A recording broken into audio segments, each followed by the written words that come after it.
সাকিবের উপর ডিপেন্ড করবে। ওদের ওদের যে আন্দোলনটা সেটা যৌক্তিক মনে হয়েছিল। সে যখন দেখলাম যে র্যান্ডমলি মানুষ মারা যাচ্ছে, তখন ঘরে বসে থাকাটা খুব মুশকিল ছিল, কিন্তু তখন রাস্তায় বেরোতে আসলে বাধ্য হলাম। I don't think I have ever cared, কারণ আমি আমার জীবনে এরকম অনেক সিদ্ধান্ত নিয়েছি যেগুলি আমার এগেইনস্টে গেছে। স্যার, সাকিব আল হাসান একটা রাজনৈতিক দলের প্রতিনিধিত্ব করতেন, আর রেগুলার বেসিসে আসলে বাংলাদেশের প্রতিনিধিত্ব করা কঠিন হবে কিনা? হাউ আই নো, এটা ডিপেন্ড করে ক্রিকেট বোর্ডের উপর ডিপেন্ড করবে, সাকিবের উপর ডিপেন্ড করবে। সে যদি খেলতে চায়, তার যদি খেলার অবস্থান থাকে, দলে যদি তার জায়গা হয় এবং এবং এবং সিলেক্টর যদি তাকে বলে হ্যাঁ তুমি খেলবে, তাহলে হয়তো সে খেলতে পারে। সে কন্ডিশনগুলি ফুলফিল যদি করে, সে খেলতে পারে হয়তো। আন্দোলনের সময় ইনভলভ হওয়াটা মানে শেষের দিকে খুব জরুরি ছিল। শুরুর দিকে কিন্তু ফেসবুকে ছিলাম, মাঝে মাঝে একটু হয়তো কমেন্ট করেছি ওদের সমর্থনে, কারণ ওদের যে আন্দোলনটা সেটা যৌক্তিক মনে হয়েছিল সে কারণে, এবং সেটা আন্দোলনটা ওদেরই ছিল। কিন্তু একটা পর্যায়ে এসে যখন দেখলাম যে র্যান্ডমলি মানুষ মারা যাচ্ছে এবং মারা হচ্ছে, তখন ঘরে বসে থাকাটা খুব মুশকিল ছিল। কিন্তু যেটা খুব স্ট্রাইক করেছিল সেটা হচ্ছে যে ছেলেরা নট নেসেসারিলি যে শুধু পাবলিক বিশ্ববিদ্যালয়ের ছেলে, নট নেসেসারিলি যাদের স্বার্থ আছে তারা কিন্তু সবাই মিলে, যাদের কোনো স্বার্থই নেই, যাদের এই আন্দোলনের সাথে যাদের কোনো কানেকশন নেই, তারা পর্যন্ত যেভাবে ইনভলভ হয়েছিল একটা ভালো কজের জন্য, সেটাই একটা বড় মোটিভেশন ছিল। এবং আমার মনে হয়েছিল যে এটা যদি না করি নিজের কাছে একটা অপরাধবোধ কাজ করবে। কিন্তু যেখানে শুধু ছেলেরা না, আমাদের মেয়েদেরকে যেভাবে ইনভলভ হতে দেখেছি, তারপরে কিন্তু আর থাকা যায়নি। এবং শেষে যখন দেখলাম যে খুব র্যান্ডমলি মারা হচ্ছে, তখন রাস্তায় বেরোতে আসলে বাধ্য হলাম। শেষের দিন যেদিন আমরা সকল স্বাধীন হলাম, সেদিন কিন্তু আমি যখন বেরিয়েছিলাম অনেক ছেলের মতো, কারণ অনেক ছেলে কিন্তু বাসার থেকে পারমিশন নিয়ে জানি, কিন্তু আমিও তাই, কিন্তু বাসায় জানতো না যে আমি যাচ্ছি, কেন বললে হয়তো যেতে দিত না, তো আমি চলে গিয়েছিলাম ওভাবেই। সো আই এম গ্ল্যাড যে I could be part of it. এটা না হতে পারলে আমার নিজের থেকেই আমি অপরাধ বোধ করতাম। আপনারা একটু পিছন থেকে সরেন না ভাই, আপনারা কেন রিয়া দিকে সরে দেন না ভাই। আজকে ঘটনাচক্রে জানতে পারলাম যে মেয়েরা এখানে আসছে প্র্যাকটিস করতে। যেহেতু মেয়েদের ব্যাপারে আমি কাজ করেছিলাম মেয়েদের সাথে, সামনে ওদের বিশ্বকাপ আছে, তো ভাবলাম যে দূর থেকে একটু দেখে যাই ওরা কেমন প্র্যাকটিস করছে। জানি যে ওরা বোলিং ফিল্ডিংটা ভালো করছে, ব্যাটিংটা ভালো করছে না, তো দূর থেকে দেখা যে ওরা অ্যাকচুয়ালি কেমন করছে, বা যদি সম্ভব হয় দুইজনের সাথে একটু কথা বলা, তারপর চলে যাওয়া, অন্য একটা কাজ আছে সেটাতে চলে যাওয়া, সে কারণে অ্যাকচুয়ালি আসা।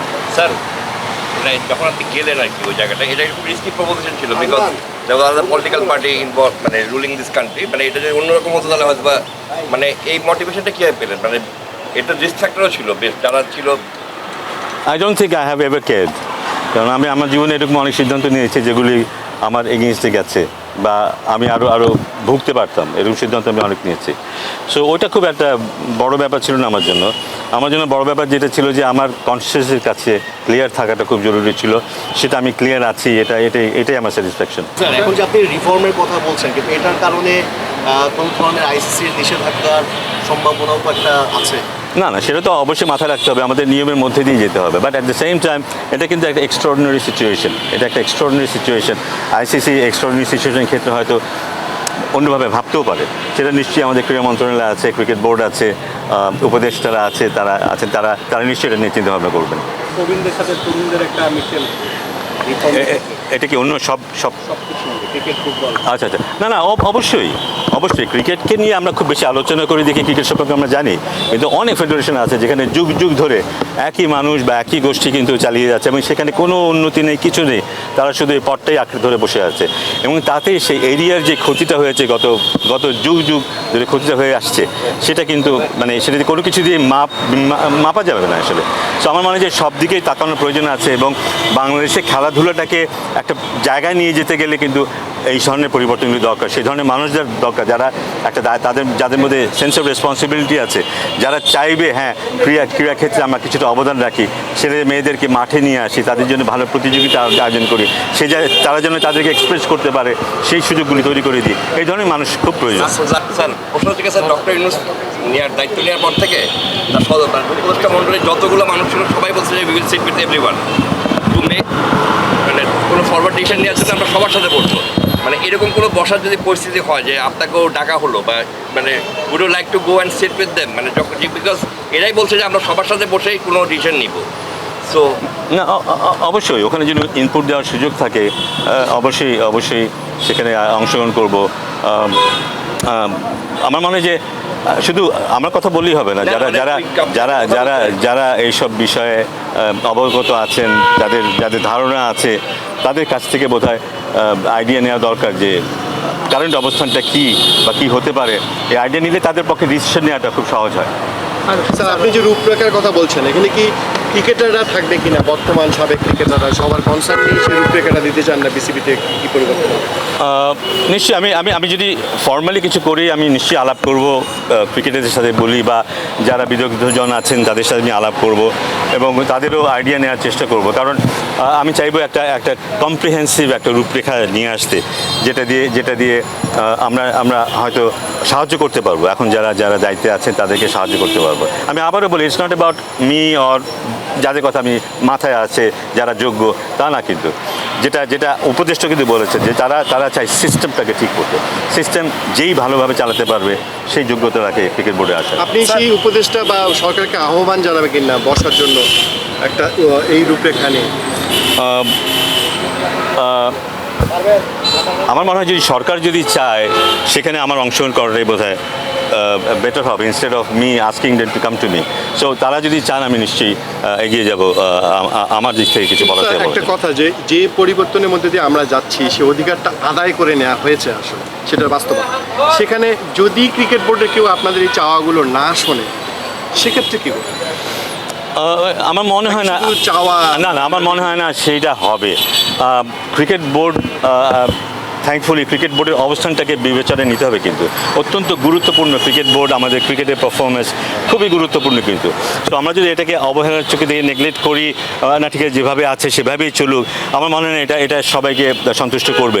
সব মানুষ কিন্তু তাকিয়ে আছে ক্রিকেট বোর্ড কীভাবে কী হয়, কারণ পরিবর্তনের মধ্যে দিয়েই কিন্তু পারফরমেন্সের পরিবর্তনটা আসবে, সেদিকে সবাই কিন্তু তাকিয়ে আছে। আমার মনে হয় সেটা নিশ্চয়ই। গত কয়েকদিনে রাজনৈতিক দলের মহড়া দেখেছিলাম, মানে এই যে পরিবর্তনের জন্য নিশ্চয় ছাত্র আন্দোলন করেনি, একটা রাজনৈতিক দল যাবে আরেকটা আসবে, সেই মহড়াটাকে কীভাবে দেখেন? যে আটকানো সম্ভব? যারা না না মানুষের আগ্রহ থাকতেই পারে, অনেকে অনেকভাবে এটাকে এটাকে দেখবে, তাদের আগ্রহ থাকতে পারে। ভিতরেই আমরা মিছিল দেখেছি।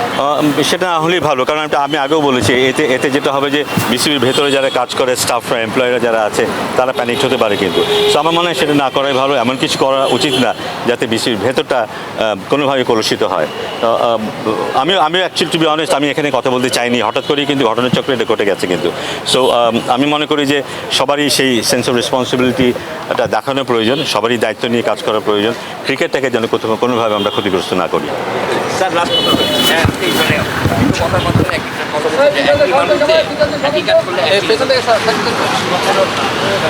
সামনে যে রিফর্ম, এটা তো যদি একই মানুষটাকে করতে পারবে যারা এতদিন ধরে একই কাজ করে আসছে।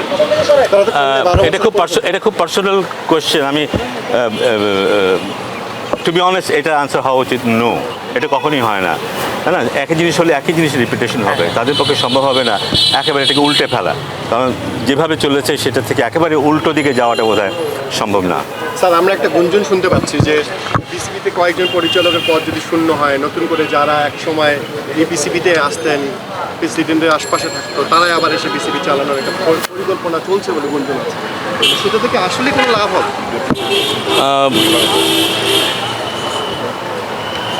I am not to decide যে আসলে কি আসলে লাভ হয় লাভ হবে না, কারণ যারা যারা যারা দায়িত্বে আছেন এখন, আমার মনে হয় না তাদেরকে আমি একটা ভুল করতে দেখেছি কোনো জায়গায়।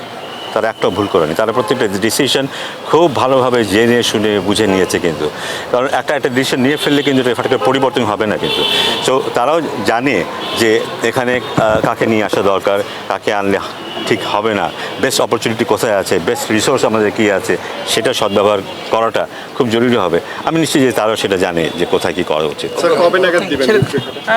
আমি দেখি আমি আমি আমি অ্যাজ সুন অ্যাজ পসিবল আমি জানাবো।